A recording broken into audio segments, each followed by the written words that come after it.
But Jerry is the newest member of our team here on Long Island, and I just want to welcome him here, welcome him to Life's Work. And a few times I've seen him, the one thing he always has is a smile on his face. I don't know why.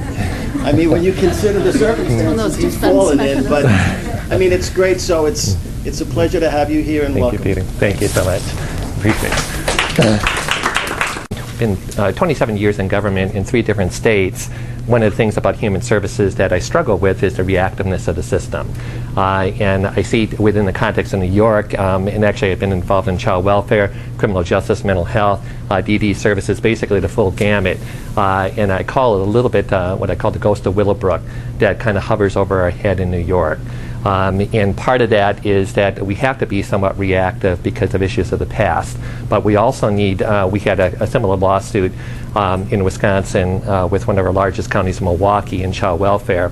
One of the things that we indicated is that we had to develop an exit strategy to get away from the lawsuit. And I said this time, even in New York, that we have to have an exit strategy associated with Willowbrook. If we don't have that exit strategy, there's always the fear that basically you have to have that within the context of the lawsuit, or else there's a fear that the whole system is going to crumble again. That tells me that there's something wrong with the system for that. And so it will be interesting within the next couple of years that there will be an opportunity to take a look at how does the whole system work, irregardless of Willowbrook, what can happen within the next 5 years. I have to indicate some of the things I'm going to share a little bit is from Wisconsin.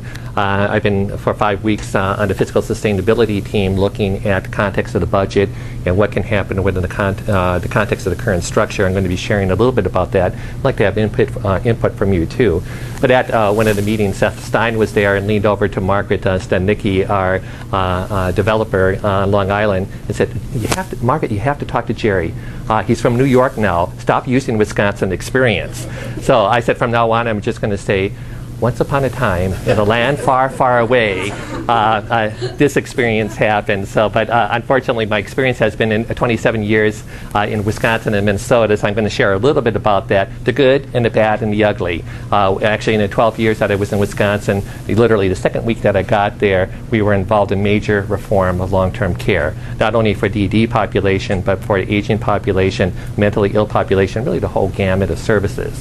And I came to New York kind of expecting that 1, I would get away from the snow, and 2, I would get away from reform. But unfortunately, that didn't happen. I want to just share an illustration. You're probably not going to remember anything else that I say, but I use this in Wisconsin. I'm using it in New York too. Is that as the system, what I call morphs into its future, we have to use this illustration, basically having 2 planes. Okay, one plane is an old plane that's flying in the air right now. The other plane is being built.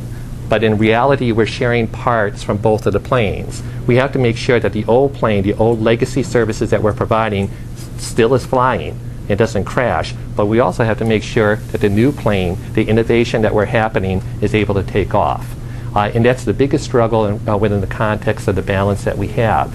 I'll be sharing that a little bit in our fiscal sustainability discussions. How can we, in essence, begin to take away some of the things from the old plane, the old budget, the old way of doing things? I'm going to be talking about DAHAB and RESHAB, which represent 80% of the funding for OPWDD.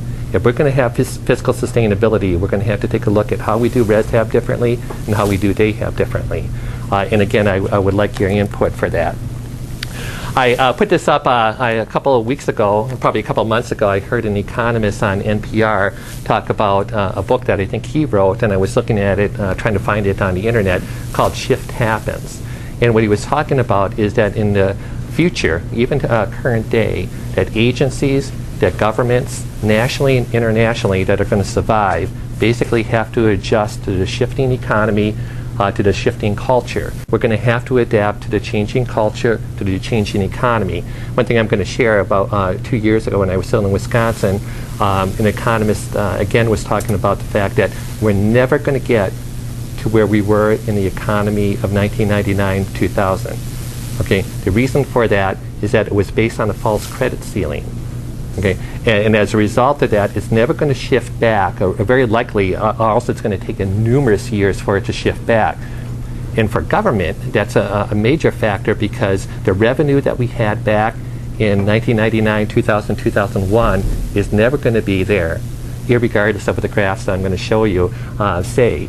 In that regard, what we have to do is realize that if we have less revenue, okay, we're going to have less expenditure, but we're going to have to restructure the services.